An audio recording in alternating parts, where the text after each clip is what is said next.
Ton ekosistemi nedir? Buralarda nasıl işlem yapılır? Size bugün ton ağında gerekli olan tüm her şeyi anlatmaya çalışacağım arkadaşlar. Hazırsanız hadi videoya geçelim. Merhabalar, Kripto Kurdu'na hoş geldiniz. Ben proje ekibinden Furkan. Sizlere Twitter'dan da ton tarafına dikkat etmeniz gerektiğini söylemiştik. Pek çok geri dönüt aldık. Ton ekosistemi hakkında bilgisi olmayan pek çok arkadaşımız vardı. Bugün sizlere aslında aklınızdaki tüm soruları giderebilecek bir video yapmayı planladık. Ve şimdi aklınızdaki tüm soru işaretlerini giderecek videomuza başlayalım.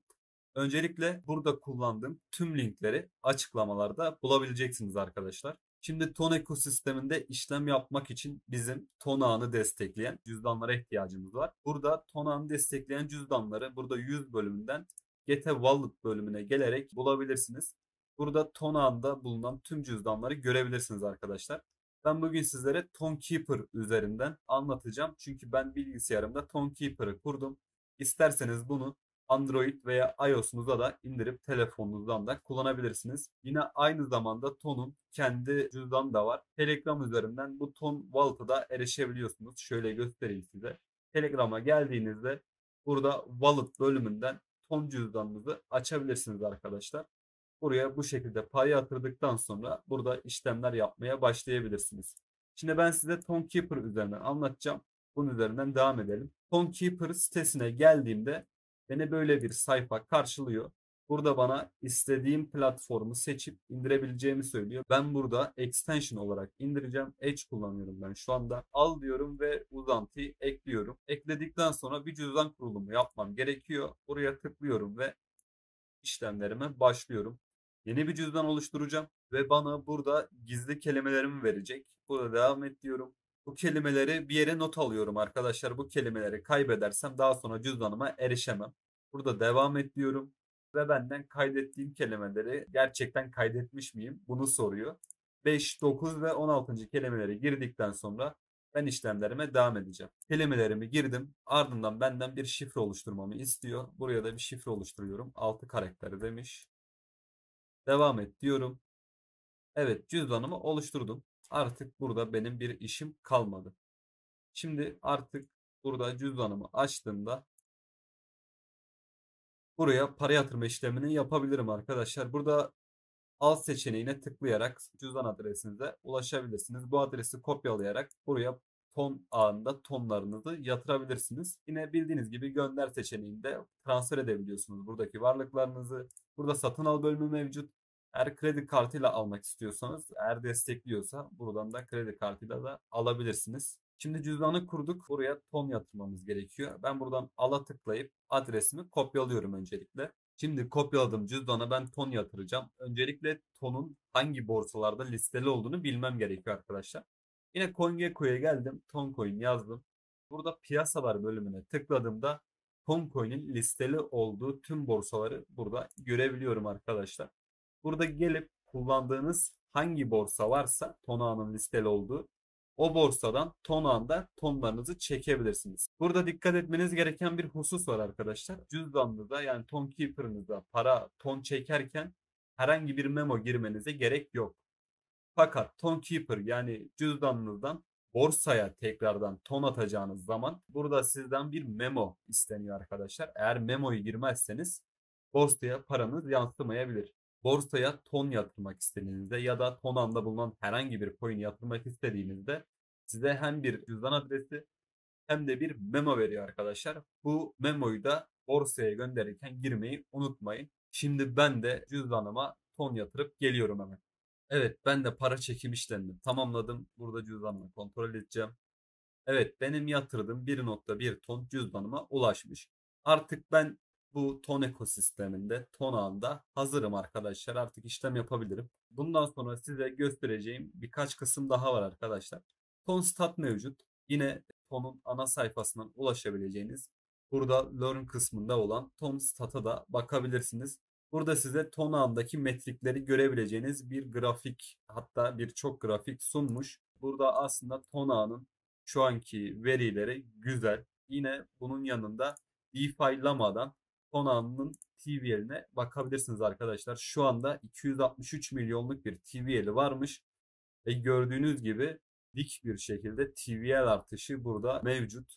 Yine burada alt kısımda Tonan'da bulunan projeleri de görebilirsiniz. Burada size şunu da söylemek istiyorum. Şu an TVL 263 milyon olarak gözüküyor. Fakat Tonan'da bulunan liquid staking platformlarının TVL'leri buraya eklenmemiş arkadaşlar. Burada gördüğünüz gibi 254 milyonluk bir TVL'i mevcutmuş Ton Stakers'ın. Fakat soluk bir şekilde yazılmış. Yani bu daha onaylanmamış. Bunlar da onaylanıp buraya eklenirse aslında 600 milyon civarı bir TVL'i mevcut diyebiliriz arkadaşlar. Yine Tonan'da airdrop kovalamak isteyen arkadaşlarımız varsa Tonan'da bulunan buradaki projeleri inceleyerek zaten TVL sıralamasına göre şu an sıralı. Token'i olmayan projeleri bulup dilerlerse bu projelerde işlem yapabilirler arkadaşlar. Buradaki airdrop fırsatını da değerlendirmiş olabilirsiniz. Yine sizlere Tonan'da bulunan projeleri görebileceğiniz bir web sitesinden de bahsetmek istiyorum. Yine bunu da açıklamalarda bulabileceksiniz. Burada size Tonan'da bulunan bütün projeleri gösteriyor arkadaşlar. Burada en üstte de NFT almak istiyorsunuz. Fakat Ton ekosisteminde hangi NFT marketplace'i var bunu bilmiyorsunuz. Burada filtreleyebiliyorsunuz arkadaşlar buradaki projeleri. Burada gelip NFT servise geldiğimde mesela GetGems var. Buraya gidip NFT al-sat işlemi yapabilirsiniz. Yine Dağılama var. Bu da NFT lending platformu. Yani borç verebiliyorsunuz NFT'yi. Bu şekilde buradaki projelere de bakabilirsiniz arkadaşlar. Bundan sonra yine sizlere Ton ekosisteminde bulunan tokenları göstermek istiyorum arkadaşlar. Hem Gecko terminalde mevcut hem de Backscreener'da Ton ağını bulabilirsiniz. Burada Ton ekosisteminde bulunan tokenları, shitcoin'leri ya da herhangi bir coin'i bulabilirsiniz arkadaşlar. Burada sizlerle beraber bir al-sat işlemi yapacağız. Nasıl yapıldığını göreceksiniz. Aynı zamanda burada metriklerine nasıl bakılır bunu da size göstermeye çalışacağım. Ve aşağı kısımdan herhangi birini şu an örnek olması bakımından seçmek istiyorum. Mesela burada hangisine bakalım? Redo'ya bakalım. Redo'ya tıklıyorum arkadaşlar. Burada zaten swap'a tıkladığımda beni ilgili DEX'e atacak. Bunun haricinde burada dönen hacmi görebilirim. Kaç işlem dönmüş bunu görebilirim. Holders'ını görebilirim. Şu anki piyasa değerini görebiliyorum. Likiditeyi de görebiliyorum. Yine aşağı kısımdan Redo'nun listeli olduğu DEX'leri de görebiliyorum. Stonefee'de varmış bir de Didas'ta varmış arkadaşlar. Yukarıya çıkıyorum ve stop'a basıyorum. Buraya geldikten sonra sağ üstten cüzdanımı bağlıyorum. Ben zaten Tonekeeper'ı indirmiştim. Browser extension diyorum ve buraya cüzdanımı bağlıyorum. Cüzdanımı bağladıktan sonra Redo direkt buraya ekli olarak gelmedi. Ben buraya tekrar gelip Redo'nun kontrol adresini kopyalıyorum. Buraya gelip bu kontrol adresini yapıştırıyorum. Buraya girdikten sonra artık ne kadarlık alım yapacaksam buraya onu girip burada işlem yapabilirim arkadaşlar. Bunu girdikten sonra işlemim gönderilecek. Evet, işlem onaylandı. Artık ben redolarımı cüzdanıma aldım. Hatta şu an bir cüzdanımı kontrol edeyim. Evet, redolarım cüzdanıma gelmiş. Yani alım satım işlemi böyle arkadaşlar. Satmak istediğimde de redoyu üst tarafa alırım. Yine burada swap derim. İşlemi onayladıktan sonra redolarımı satmış oluyorum arkadaşlar.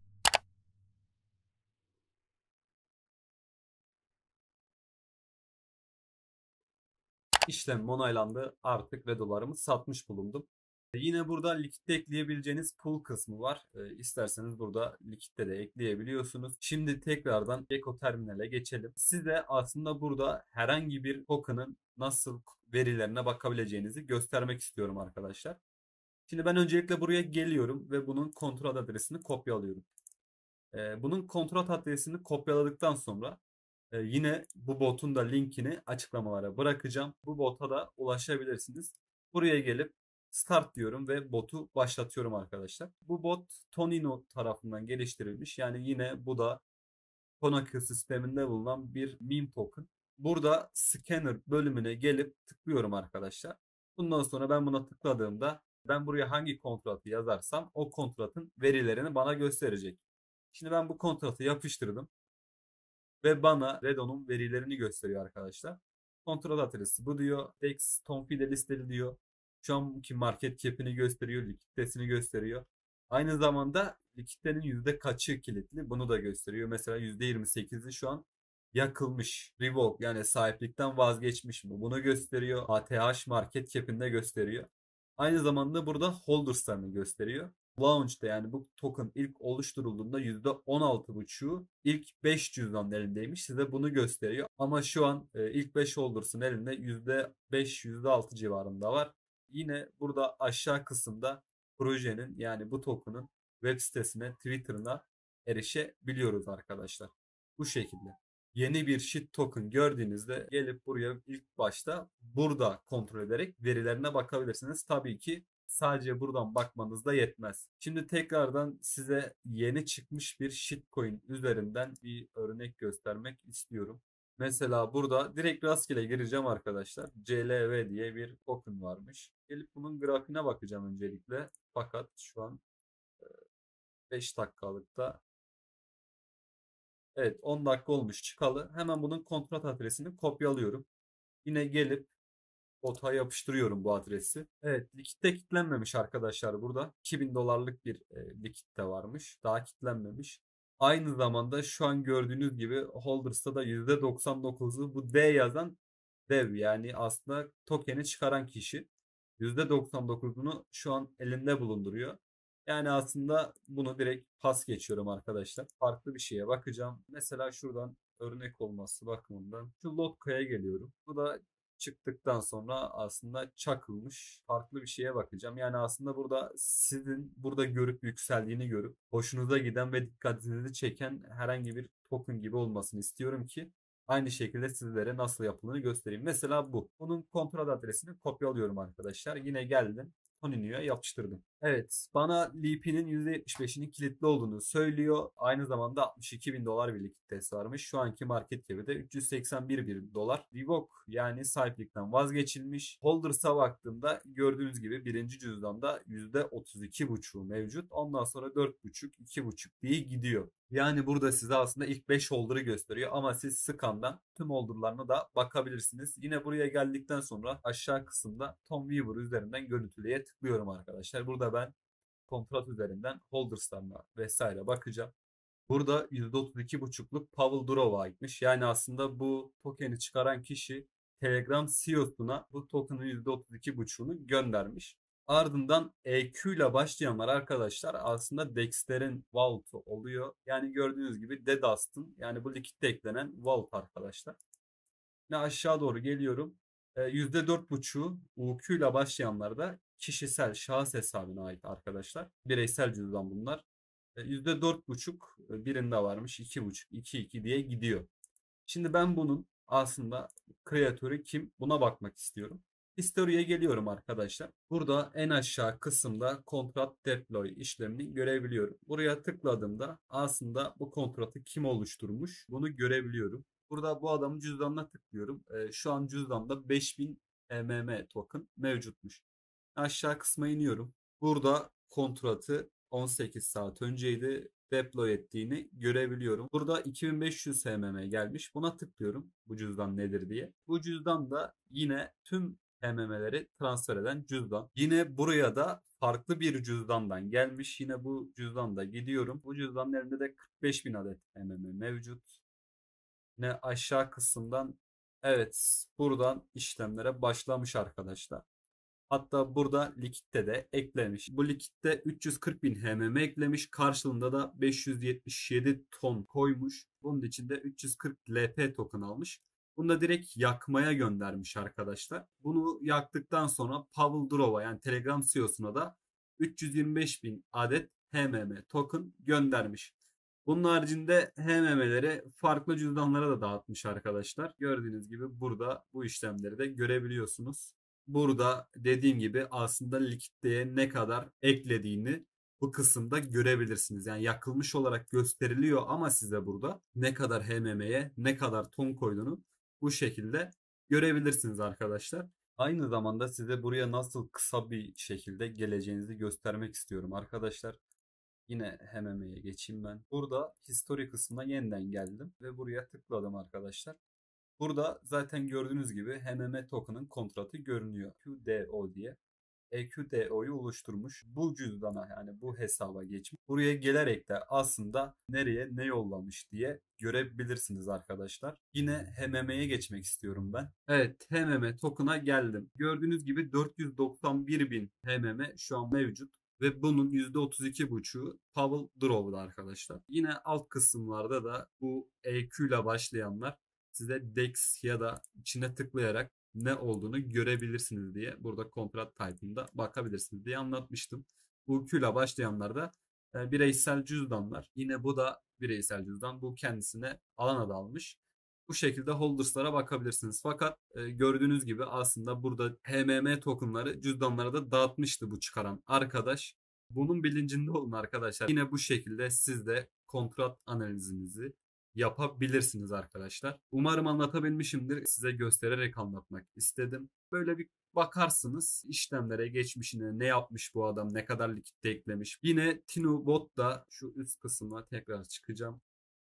Burada aslında TinuBot'un farklı özellikleri de mevcut. Gelip buradaki TinuBot'u kurcalayarak özelliklerini keşfedebilirsiniz. Ben size burada bir de Launchpad kısmından bahsetmek istiyorum. Tonino aslında yine Ton ekosisteminde bulunan bir meme token arkadaşlar. Bunun kendi Launchpad platformu var. Buna gelip homepage'den de gösterebilirim size. Burada inceleyebilirsiniz arkadaşlar. Aslında bayağı kullanışlı şeyleri var. Yine Open the App dediğimizde kendi Launchpad'i var arkadaşlar dediğim gibi. Burada aslında çıkan Launchpad'lere bakabilirsiniz. Yani araştırmalarınızı yaparsınız. Eğer aklınıza yatıyorsa, düşük market cap'te çıkıyorsa, hoşunuza giderse bunlara da katılım gösterebilirsiniz. Aynı zamanda size burada TonApp sisteminde bulunan TonApp platformundan da bahsedeyim. Yine TonApp'ta size daha önce Twitter'da ön satışına katıldığımız bir Launchpad platformu. Buradan da güzel kazançlar elde etmiştik arkadaşlar. Yine burada da bazı launchpad'ler oluyor. Mesela size Dağılama'dan da şurada göstereyim. Dağılama'da burada NFT lending platformu. Gördüğünüz gibi şu an 2.25 milyon bir TVL'i mevcut. Bunun da burada IDO'su olmuştu. Yine burada güzel IDO'lar gelirse araştırmanızı yaparsınız. Aklınıza yatıyorsa da buradaki IDO'lara katılabilirsiniz arkadaşlar. Aslında size ton ekosisteminde bulunan çoğu şeyi göstermeye çalıştım bu videoda. Aklınıza takılan sorular olursa yine açıklamalardan bize sorabilirsiniz diyorum arkadaşlar. Videoyu izlediğiniz için teşekkür ederim. Kendinize iyi bakın. Like atmayı ve kanala abone olmayı da unutmayın. Görüşmek üzere.